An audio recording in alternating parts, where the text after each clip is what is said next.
किसी ने बहुत अच्छा कहा है, जिंदगी भर बहुत सारे दोस्त बनाना कोई खास बात नहीं है, लेकिन जिंदगी भर एक ही दोस्त के साथ जिंदगी भर रिश्ता निभाना यह बड़ी बात है। नमस्ते दोस्तों, मैं आपका होस्ट एंड दोस्त पवन पटेल। दोस्तों, आज हम बात करेंगे बेस्ट फ्रेंड के ऊपर। मित्रता कैसी होनी चाहिए, अच्छा दोस्त कैसा होना चाहिए। एक छोटी सी कहानी से आपको मैं बताता हूं कि दोस्ती कैसी होनी चाहिए। एक बूढ़ी अम्मा की कहानी। दोस्तों, एक बूढ़ी अम्मा थी। वह बूढ़ी अम्मा रोज भिक्षा लेकर अपना भरण पोषण करती थी। 4-5 दिन से उसे भिक्षा नहीं मिली थी। एक दिन एक व्यक्ति वहां से गुजर रहा था। उसने बूढ़ी अम्मा को देखा और उसने एक चने की पोटली बूढ़ी अम्मा के हाथ में दे दी। बूढ़ी अम्मा ने देखा तो उसमें चने थे।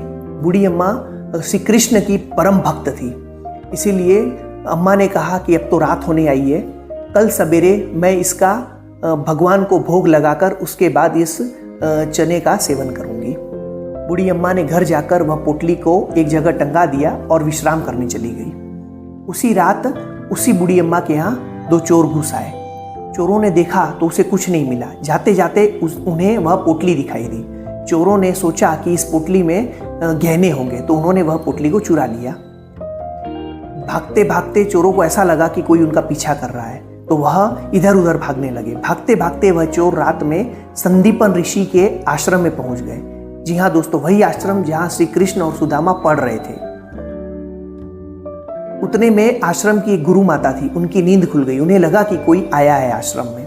वह बाहर निकलकर देखने लगी और चोरों को भी लगा कि गुरु माँ निकल रही है, तो चोर भी वहां से भाग निकले। भागते भागते हड़बड़ी में वह चोर वह पोटली को संदीपन ऋषि के आश्रम में छोड़कर चले गए और वह पोटली गुरु माता ने देख ली। गुरु माता ने उस पोटली को उठाया और देखा तो उसमें चने थे।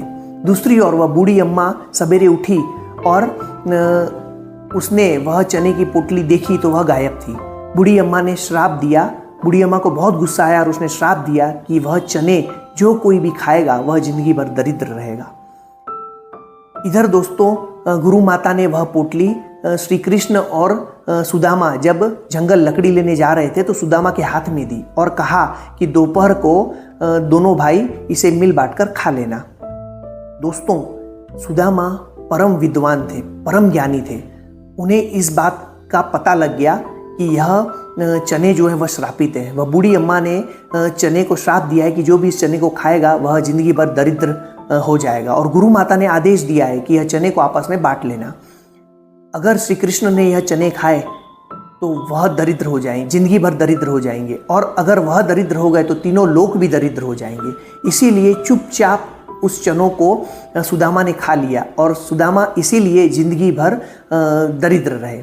दोस्तों, यह होती है दोस्ती, कि एक दोस्त की जिंदगी बचाने के लिए या दोस्त पर उस श्राप का असर ना हो, इसीलिए सुदामा ने वह चने खा लिए। दोस्तों, श्री कृष्ण और सुदामा की तरह दोस्ती होनी चाहिए। बेस्ट फ्रेंड ऐसा होना चाहिए जो हमारे सुख में तो साथ देता ही है, लेकिन हमारे दुख में भी वह साथ दे।